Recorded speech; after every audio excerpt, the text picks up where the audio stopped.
Well, hello, beautiful friends. Teresa Lusk here, host of the Teresa Lusk Show. And today we have another treat that honestly, I'm going to tell you this. I was at a cruise rally one day, I don't know, several months ago. And let me tell you, I heard this man on the stage and he was on fire. And I thought, I don't know who this man fully is. Like, I don't know the whole thing that has him going this far, but with his passion. But I said, I've got to talk to him. So thankfully, I had an opportunity to get a hold of Paul Perez. Paul, welcome to the Teresa Lusk Show. Thank you. I'm glad to be here. Paul, you are right now, believe it or not, you may not even appreciate me calling you this, but really kind of a sensation. I think people are really starting to figure out who you are, figure out that you are one who stands for truth. There was a lot of things going on when, pre-election, a lot of things going on with the border, and you are the president of the National Border Patrol Council. And you bring years, I'm talking 27 or so or more years, for as a patrol agent. But I want you to tell us just a little bit about yourself, and then I want to show a clip. So tell our viewers just a little bit about who you are and what you've been doing. Sure. Like you said, I've been doing this for 27 years on the border down in South Texas. I've worked in Arizona. I've worked in Detroit. I've worked at our headquarters in DC, and learned a lot doing this job. I love this country. I served in the military. I've got my family here in South Texas. We're originally from North Texas.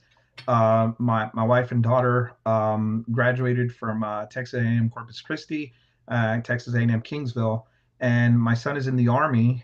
He's stationed in Kentucky. My daughter-in-law is going to Austin P University there, and so that's my family here locally. And so all of our families up in North Texas, but we live here. I've been doing this job for the 27 years, like I said, and I really enjoy it. I've been the president of the National Border Patrol Council for a while, and in that role, I represent our rank and file Border Patrol agents stationed throughout the country. Um, I've been honored to campaign for everybody from President Trump down to local legislators at the state, including Governor Abbott and the people we've endorsed go from Dan Patrick to Don Buckingham, Attorney General Paxton, and then many people in the House and U.S. Senate. So I've been very fortunate to meet a lot of people, really good people, and explain to them exactly what's necessary to achieve true border security. And the highlight of my career has actually been working with President Trump and campaigning with him. I've been honored to speak at a few rallies for President Trump. I've met with him many times during his first term. We campaigned with him, met with him at the White House several times, traveled with him, and we're able to get a lot accomplished during his first term. But this second term is something that we're really looking forward to because of the destruction that the Biden administration has done here on the southern border and now the northern border as well. So we're really looking forward to day one of the new Trump administration to get these things. Mm. That's wonderful. Listen, I didn't know you had such an impressive background. I mean, I knew you had done some great things. I didn't realize you had done a lot of campaigning. And matter of fact, I want my viewers to see something. Let's take a look at this. Good afternoon, Arizona. My name is Paul Perez. I am the president of the National Border Patrol Council. We are the Border Patrol union that represents the 16,000 Border Patrol agents. We are representative of them. They are the frontline men and women who are out there every day protecting this country.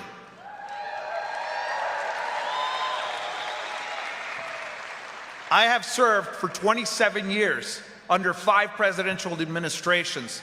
I can tell you there's only one president that actually secured the border the way it needed to be secure, and that was President Donald J. Trump. Wow. What about that?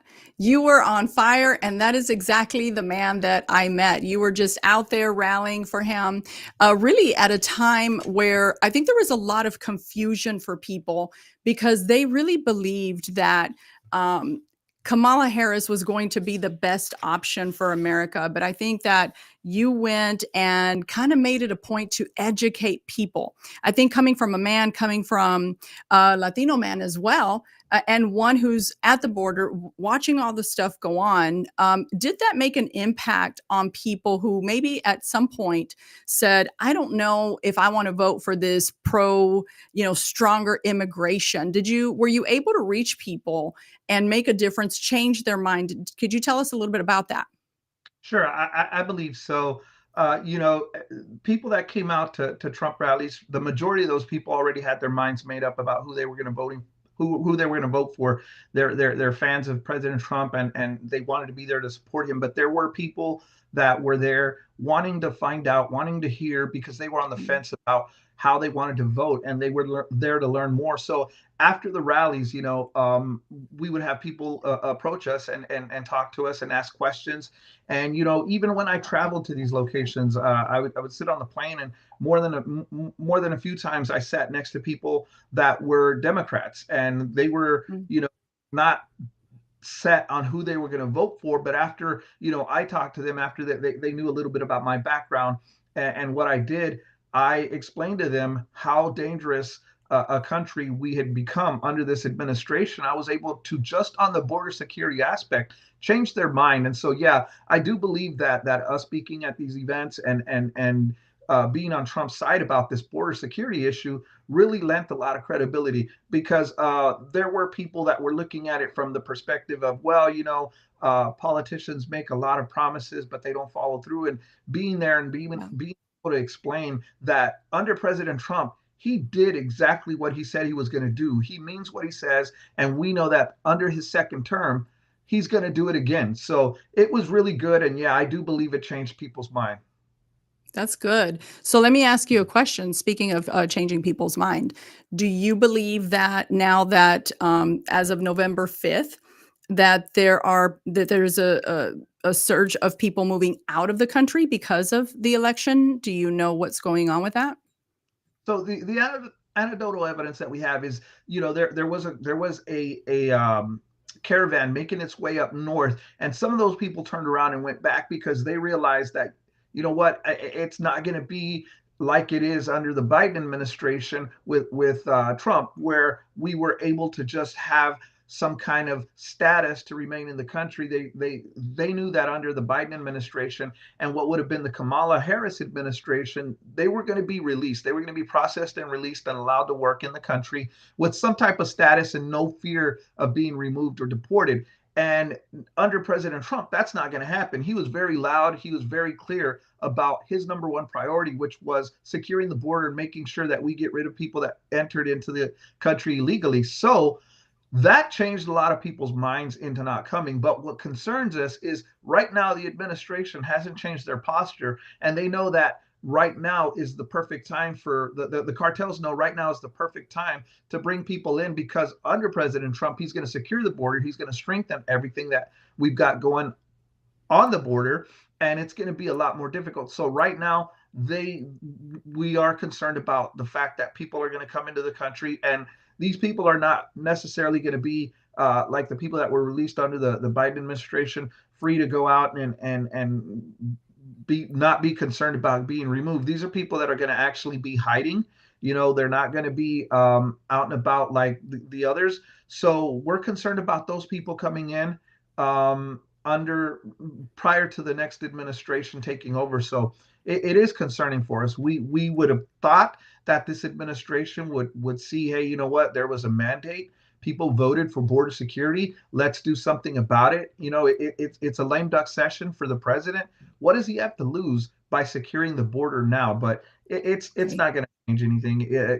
We've got to wait until President Trump comes in and day one start what he's called the massive deportation effort and actually securing the border. Yeah, it's interesting because I was watching CNN this morning, and believe it or not, I like to watch liberal media because I want to know what they're saying. Everybody should watch liberal media if you're a conservative, so you understand what's going on. And they were actually funny thing is, I feel like all of a sudden they've become very almost Trump friendly. You know what I mean? They're like really warming up to him. But Mhm. One of the things that they were talking about was that the cartels really are urging people to hurry up and make their way in here because things are going to change once Trump comes into office. And so I thought, it kind of gave me an urgency in my spirit. It kind of makes you feel unsettled because you realize I'm not sure that I believe they're just bringing in, the best people. They're gathering up people that are not good for our country. Would you say that's correct? Oh, absolutely. The cartels care about one thing, and that's that the bottom line is money. They don't care if people die along the way. They don't care if they're responsible for a lot of deaths. Um, the cartels, the human smugglers and the human traffickers, that's all they care about. They could care less about the people that they're bringing over and how they bring them over. So them advertising and asking people to come right now, that's just their bottom dollar talking. They want more and more money. Wow, that's unfortunate.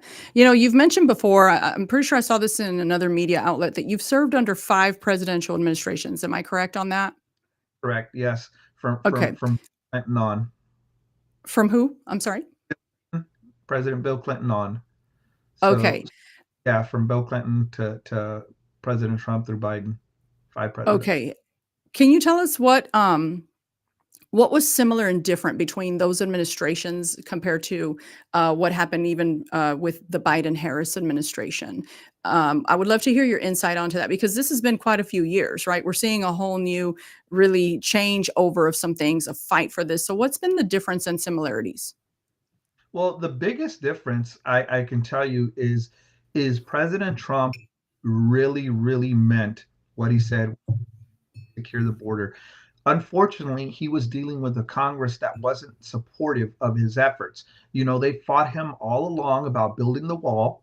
Hmm. And what's funny about this is Republicans and Democrats alike had supported the border wall. If you look at some of the clips about Bill Clinton and even Barack Obama and George Bush and everybody in between, Joe Biden when he was a senator, the things they said about the border and about securing the border were completely the opposite of what they said once Trump took office.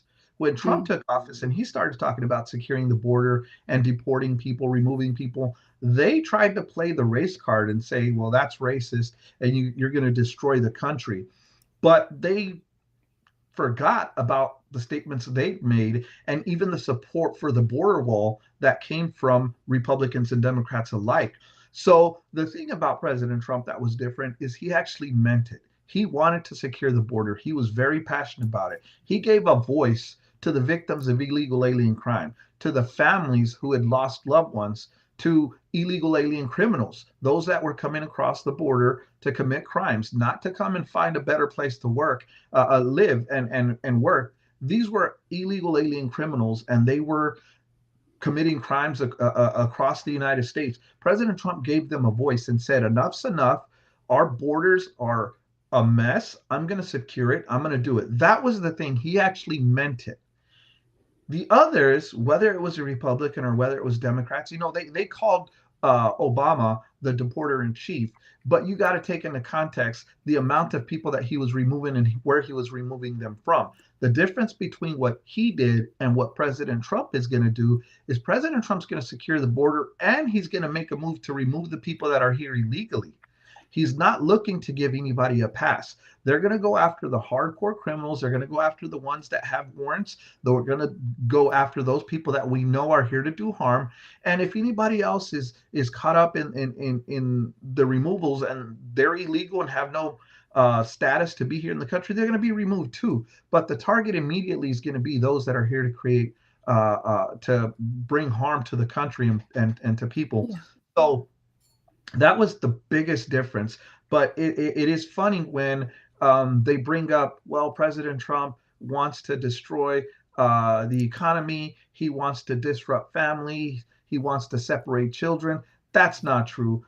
Kids in Cages was not even created by President Trump. Those kids in cages photos, a lot of those people that the media that were putting those photos out there, that was done under the Obama administration. Jay Right. Johnson was the Secretary of DHS when all that came about. But Trump got blamed for it, even to this day, where they still talk about, well, Trump separated families and put kids in cages. That's been an ongoing thing for years. But the kids in cages came under President Obama, not President Mm. Trump. I've heard that, but coming from you, I think it carries a lot more weight. I think it's important, even though we're past the election, maybe there's people who are watching right now and people who are going to watch, because I promise you that not everybody who's watching this show is a conservative. I do have some liberal watchers, even liberal friends, because I can agree to disagree with people. And I think it's important that you said it. You said it because there's a lot of misconception. If it came from Fox, can I just be real? As much as I support Fox, it means nothing because they're just saying it, right? They're Fox. But you've been a part of this for 27 years. This is why I wanted to hear the difference and similarities in these administrations, because there are some things that need to be corrected. I think we all like to be vindicated when we've been lied on. And I think this is important. Nobody's saying that President Trump was perfect. Even if you disagree with him, there are some things that are important here and to understand. On October 9th, the New York Post reported that a member of the Tren de Aragua gang was caught recruiting middle schoolers in Texas. I heard this report from a Texas campaign director or something couple months ago. Can I tell you that it concerned me to another level? Talk to us about that, because what the purpose of you coming on is not to just have another show. It's really to understand and bring some education and inspiration. That's what we do at the Teresa Lusk Show. And I want people to understand that while some people, are anti stronger immigration, the truth is we're trying to protect our children and our future. This is one example.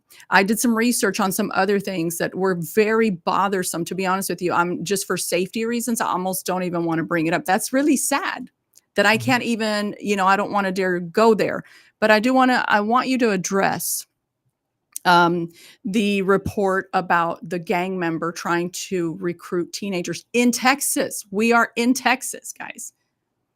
Sure, absolutely. Let me just start with the transnational criminal organizations such as TDA, which is a newer threat to the United States. It wasn't around. They haven't been around as long as MS-13.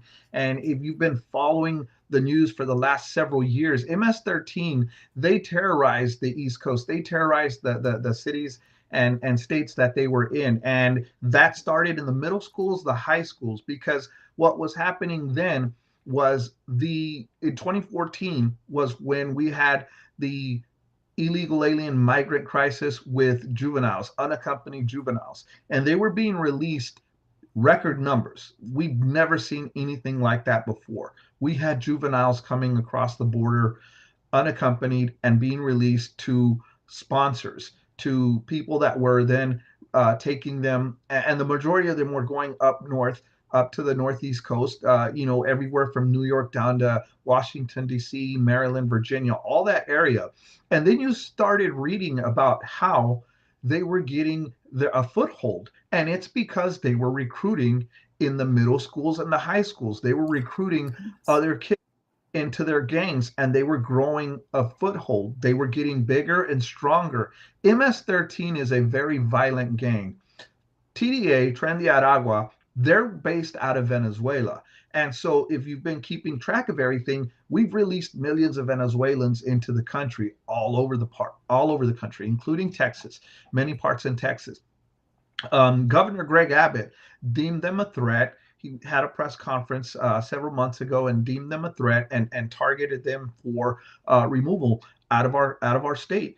Unfortunately, the way these gang members are, number one, Venezuela is not cooperating with us. They don't give us access to their records. We don't know who these people are. They're not all tatted up like the MS-13 gang members. They were easy to identify. It's a lot more difficult. However, the TDA, they're just as violent, and they're getting a foothold. Thankfully, President Trump is going to target them. We're going to get rid of them. We're going to remove them from our country, whether Venezuela wants to cooperate or not. So that's a really good thing. That's a positive. But what I can tell you is, just like MS-13, they're in the schools. They want to recruit, whether it's in the schools or on the streets. And so they do target the middle school and the high school students that they can bring into their gang to get a foothold and make themselves stronger. They are a real threat.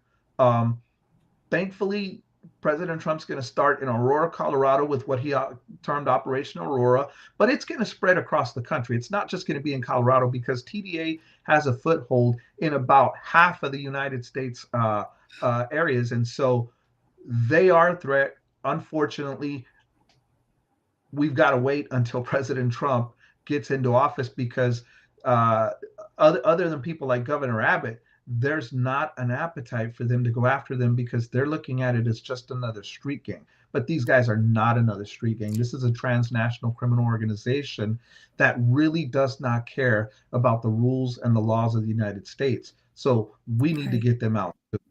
That's right. Yes, I certainly agree. For those of you who are tuning in live right now, I am on with Paul Perez. He is the president of the National Border Patrol Council, very well versed in all the issues of immigration. He has rallied with President Donald J. Trump and many other elected officials here in the state of Texas, really making a difference, encouraging people to understand what it was that they were voting for. And right now we're discussing just what is going on with gangs and Tren de Aragua. It's nothing to take lightly. Also, for those of you who are watching live, feel free to post your questions if you have questions, comments. Right now, we have Tina Waithaka. She agrees we should definitely secure now. That's the scary part for me and for many Americans, that there's still some time before Biden exits, Biden Harris, before they exit. And so much can happen.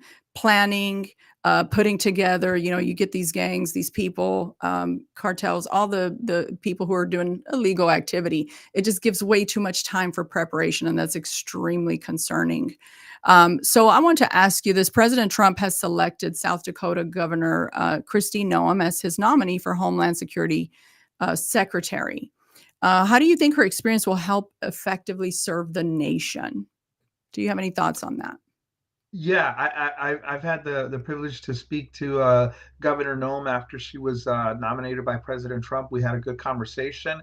She's the chief executive of her state. She's one of the governors that actually sent troops and came down to meet with Governor Abbott and her troops down here on the border. So she was really, really strong on securing the border, because you've heard it.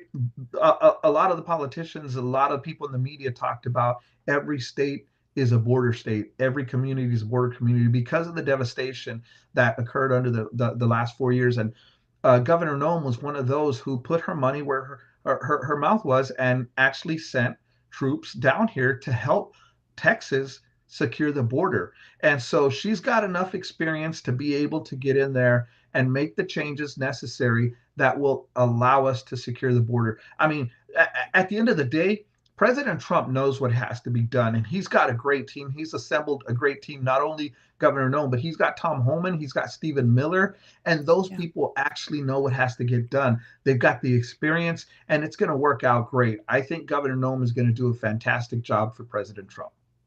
Okay, that's good to hear. I think there's some people wondering about her background, and I think I admire her as a woman, a leader. She's a strong leader, and I figured that may have been some of the reasons why President Trump chose her. That she's an intelligent woman, but also that she had some guts, because for you to put your military out there to take charge. Listen, I mean, you've seen how many governors right now, liberal governors, are saying we are not going to cooperate with the law, really, and with anything that's best for America. I'm sure you've seen this. That's unfortunate, and I would hope that some of their constituents, especially those people that have been victimized by illegal aliens, I hope they stand up and say, hey, you know what is it going to take for you to put the people who elected you, your constituents, before those that can't vote for you, that have no legal right to be in this country? That's what needs to happen. Is people need to stand up. They need to go to these meetings, whether it's at the city council or talk to their members of the state legislatures, their mayors, their governors, and say, this is wrong. Enough's enough. protect our citizens, protect my children, protect my family, because just saying no, we're not going to cooperate is harmful to this country.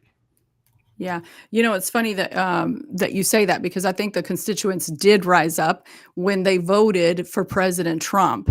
And I know that the liberal media is having a really hard time, even the left in general. Again, watching CNN, I was listening to some analysis of what we're going to do differently, why this happened.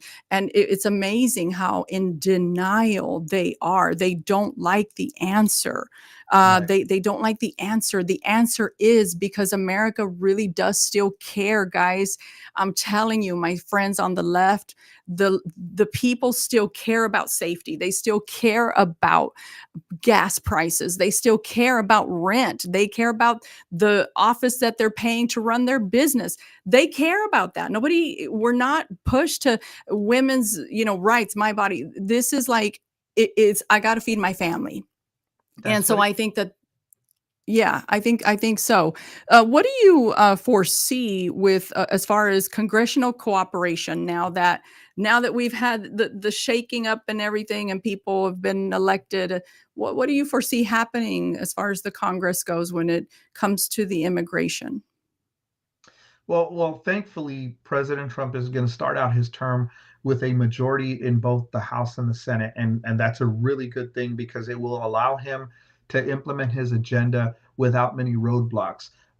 What does concern me is those Democrats that, like you were describing, are still in denial and still looking for a way to hamstring President Trump from getting what he was mandated to do by the election done.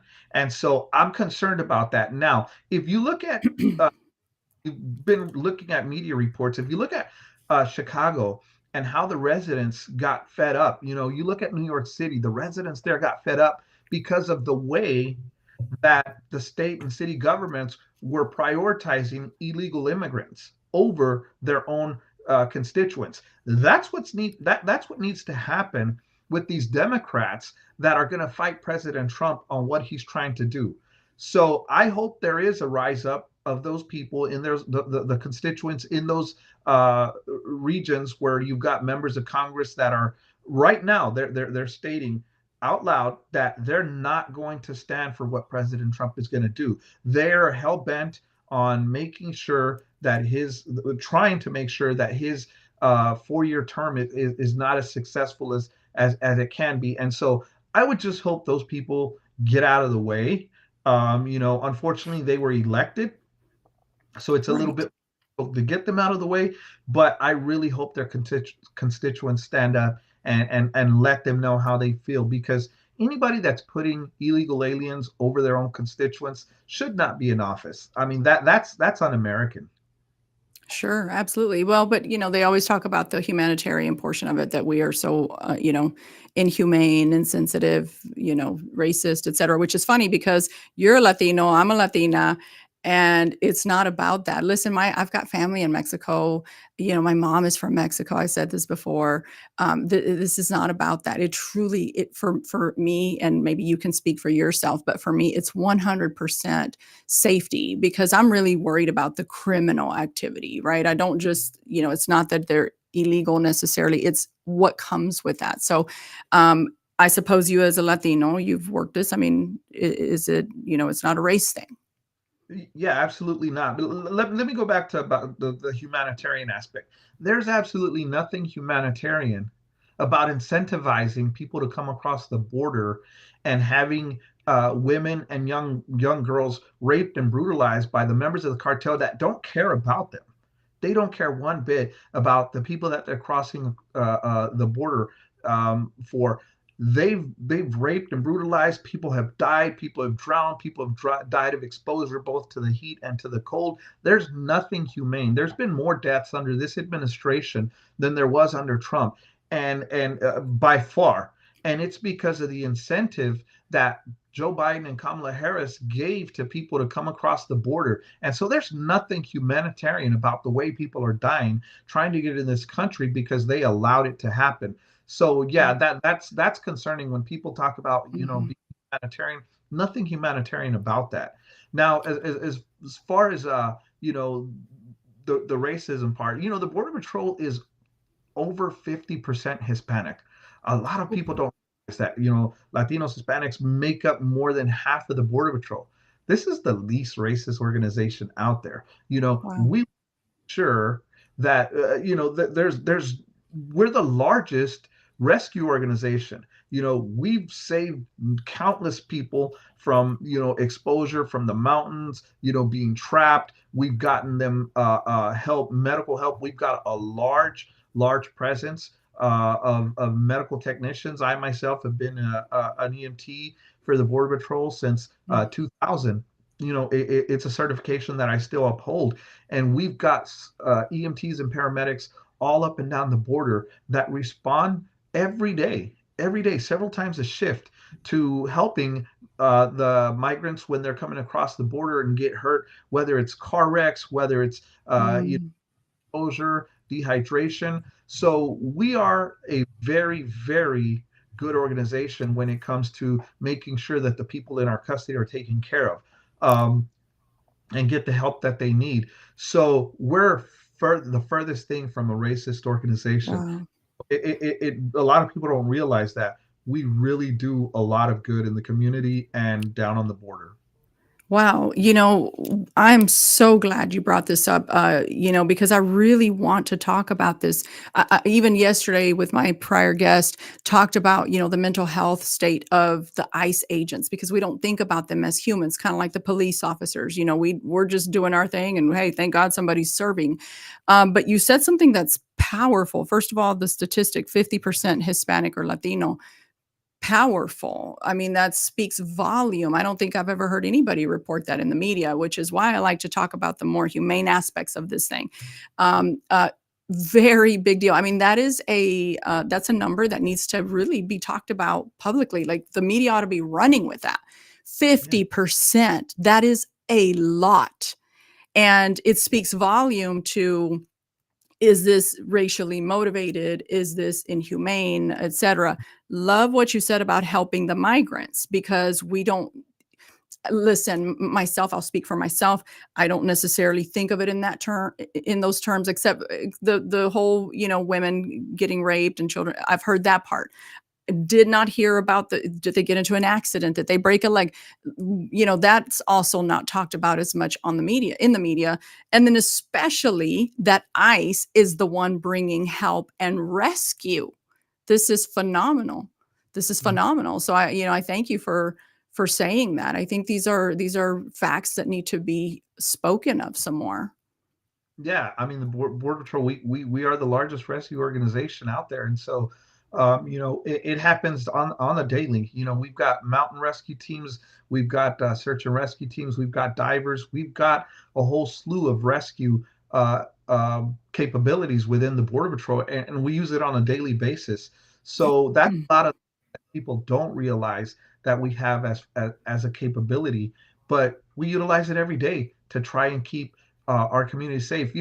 Another aspect of what we do that people don't realize is that the majority of our agents, they operate in their backyard. A lot of them are from the border areas, grew up around this, and again, nothing to do with racism. It's just their way of making sure that they can serve their country, staying secure, keeping the border secure. And so when they play this as Border Patrol agents, I personally have received hate mail and voice and text calling me a Nazi and just talking bad about me and hoping bad things happen to me and my fellow agents and family. Even there's some really disgusting, deranged people out there that hate what we do because we support President Trump and because we're doing the job that we swore to do on the border. They don't get it. It's full of rhetoric, false information, and we just try to deal with facts.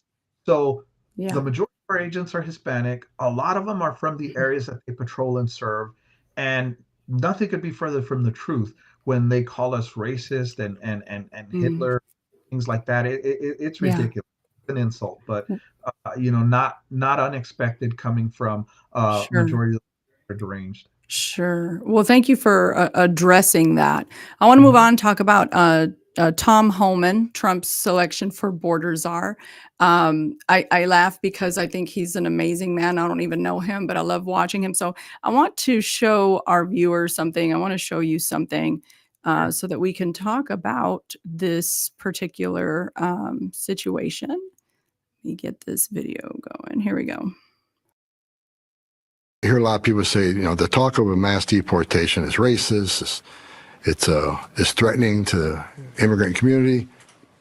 It's not threatening to the immigrant community. It should be threatening to the illegal immigrant community. But on the heels of a historic illegal immigration crisis, that has to be done. What would the largest deportation in American history look like to you? Well, let me tell you what's not going to be first. It's not going to be a mass sweep of neighborhoods. It's not going to be building concentration camps. I've read it all. It's ridiculous. But if mass deportation is not going to be, as you said, massive sweeps and concentration camps, There'll be concentrated, what is it? There'll be targeted arrest. He was also asked by our reporter there, what about separating families? He said families can be deported together. Well, he answered some very specific questions. So talk to me about the deportation plan, because part of me was relieved to hear him be very specific about what he plans on doing. Yeah, I know Tom Homan. I've known him for a long time. He's a really good guy. President couldn't have chose anybody better to lead that effort, and he'll be working out of the White House, and he'll be a great asset to the president to get, the directives down to the rank and file to execute these plans. He knows exactly what he's doing. He's a former Border Patrol agent. Not sure if you knew that. He started his career with the Border Patrol and then moved up into ICE and wound up leading that agency. So he knows it. He gets it. He knows how to do it from the ground up. So he's going to be really good. Like I said, everything's going to be targeted. We're not going to be going out into neighborhoods and just pulling people over, and everything's going to be targeted. We know who we want to go after. We want to go after the criminals. We want to go after, the transnational criminal organizations, the cartel members. Those are the people that we want to get out first. That's amazing. I love to hear that, because I think there's a lot of unrest with people. And listen, if we're honest, we know that there's a lot of people who came here illegally, and they aren't trying to commit crimes. They did commit a crime by coming here illegally. I'm not minimizing that, but there are people who are here and they are here illegally, but they're also not getting into trouble and trying to produce more, crime in America, et cetera. So it was good to hear him say, because there's a lot of twisting that has gone on, and he is going to be the leader here. So it was so good to hear that specific plan. So then it's good to hear you, reiterate that as well. But not just that, you talked about how he's a good man, and he seems to have a good head on his shoulders, and nobody better, I guess, to do that job than somebody like himself. Much like the military and police officers, we struggle seeing the real life side of these men and women in uniform. What do you say to our viewers about what things we can do to really support ICE? Is there anything, we're on this side, we're everyday Americans just doing our thing, here in the city, whatever. What do you say to us that we could do to be a support to your organization?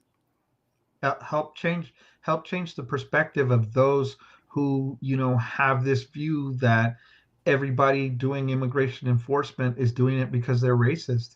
That's the biggest thing, is changing the mind, changing the support, because we've been out there in the communities that we serve, and there's people that love us, that think we're doing a great job, and then there's people that can't stand us because they think exactly what we were talking about, that we're racist, that what we're doing is wrong. We're enforcing the laws that Congress enacted.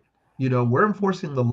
We do not make policy. We do not enact laws. We enforce them, just like law enforcement. I mean, if you see a police officer, and a lot of people don't like police officers, they don't like law enforcement because most of them are criminals.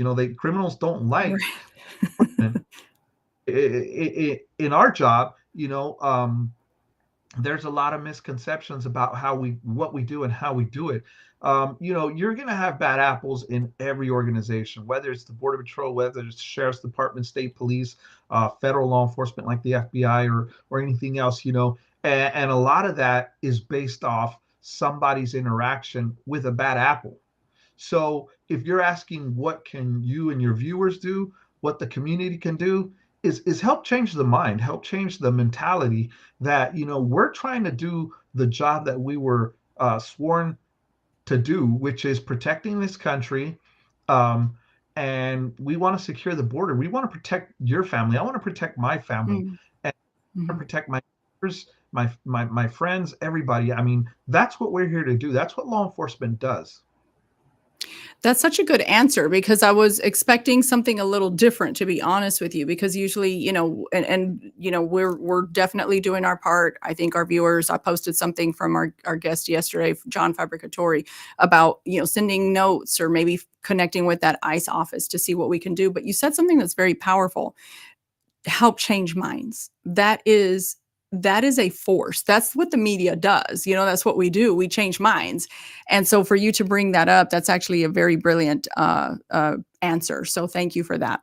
I want to show you a clip and of something that I found very entertaining. And let our viewers see this. Very much. Donald J. Trump. That was great. Nobody was expecting that. You were fully clothed, and then here comes the Superman move, and hey, MAGA. How about Yeah, that? I that wasn't planned. It was just spontaneous. I mean, you know, when I spoke at President Trump's the first time I spoke at a President Trump rally, it was by far the largest group that I'd ever spoken in front of. I've done a lot of public speaking throughout my career. I traveled the across the state when Senator Ted Cruz was running against Beto O'Rourke 6 years ago, and there were some very big crowds back then, but there was nothing like a Trump rally, and so you just get in the moment, and I didn't plan that, and I talked to my wife and daughter and about it, and they laughed and they were like, "Well, what would have happened if it would have gone wrong?" And I was like, I don't know. I didn't think Great that. I question. just, I was in the moment. A Trump rally, I don't know if you've ever been or your viewers have been. They are amazing. There's a lot of energy. There's Mm, a lot of patriotism. It's not like the media that portrays it as this hate-filled rally. There's a lot of really, really good people, excitement there. And I was just in the moment. I got to speak there. And the times that I was with President Trump, I've been on stage with him where he's called me back up to speak, and it's very, very powerful, very intimidating because President Trump is a great speaker, and he mhm. never gets tired. I mean, we could be out in the heat, complete heat, and we're like, oh my God, it's hot out here, and he's just going. He's like a machine. So Yeah. that particular video, that particular incident, it was just in the moment. And so, I was wearing that shirt underneath, and my version of I guess, Hulk Hogan. Well, it was great. I think it's a memorable piece, and I think you'll definitely be able to use it for, I don't know, anything fun. You could talk about it in your upcoming book or something if you ever have one. Um, uh, Leave us with some last words. What do you want to say to our viewers, those who are watching now, those who are going to watch, as we close down this segment that was very, very educational and inspirational, really?